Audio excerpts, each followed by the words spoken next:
Hello everyone, this is Ajit. Welcome back to Saf Learner. श्रेणी प्रथम ठारू आरंभ करी श्रेणी नवम पर्यंत समस्तंकर निहात रूपे SA2 बा वार्षिक परीक्षा सरी जाइछि। तो यार रिजल्ट को नहीं जो समस्ते जानवा चाहूले जे रिजल्ट केबे आसीबो, केबे आमे परवर्ती क्लास को जिबा, ए नै पिला माने एक बहुत बड़ अपडेट आसी शिक्षा विभाग तरफ। तो आज वीडियो आमे जानिबा जे केबे रिजल्ट आसीबो, केबे तुम माने परवर्ती क्लास को जीव, ए सब जिनस आमे गोटे वीडियो रे जानिबा। ता सहित परीक्षा तुम केते मार्क आसी ताहा मते तमे जानि परिबो। ठीक अछि, चलो स्टार्ट करिबा।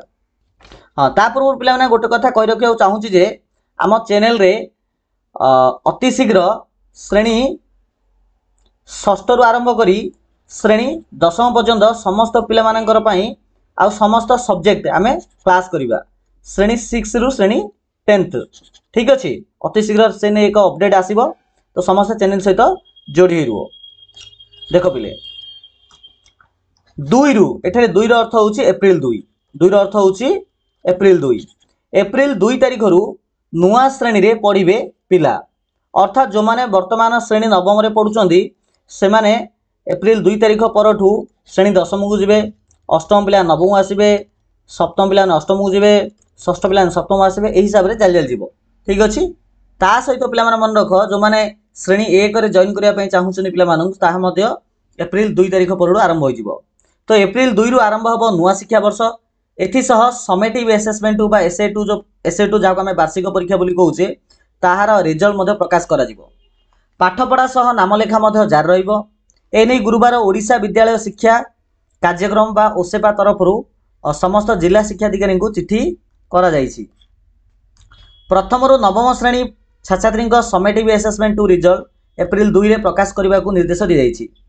रिजल्ट प्रकाश दिन अभिभावक माने उपस्थित रहिबा को सुनिश्चित करा जिवो, अर्थात समस्त पेरेंट्स जेपरी विद्यालय को जिबे आ रिजल्ट जानिबे ता सुनिश्चित करा जिवो। पिलांक SA2 रिजल्ट को आधार करी आवश्यक पदक्षेप निया जिवो। आगामी श्रेणी रे सेमानकर उन्नति किपरि हेबो ताकु नै स्वतंत्र ध्यान दिया जिवो। रिजल्ट प्रकाश दिन स्कूल रे अन्य कोनसी कार्यक्रम करा जिवो नाही। अन्यपटे 2 तारिख रु नुआ शिक्षा वर्ष आरंभ हबो। नुआ श्रेणी रे पढ़िबे छात्रछात्री, एथिपई प्रस्तुत हेबाकू ओसेपा पक्षरु कह जाइछि। ठीक समय पिलांको पाठ्यपुस्तक देबाकू मध्ये कह जाइछि। पाठपढ़ा समय नामलेखा प्रक्रिया करा जिवो। स्कूल खोला दिन ही नामलेखा हबो, अर्थात एप्रिल 2 तारिख रे ही नामलेखा हबो। जदि कोनसी पिला अन्य कोनसी स्कूल टीसी आनिकरी जॉइन हेबा चाहूछि तो एप्रिल 2 तारिख रु ही परिबो। एथरे पिलांको पाठपढ़ा जेपरि नष्ट न होय सेतिपर ध्यान दिया जिवो। ए नै जिला शिक्षा अधिकारी माने स्कूल प्रधान शिक्षक को जणाबे बोली कुहा जाइछि।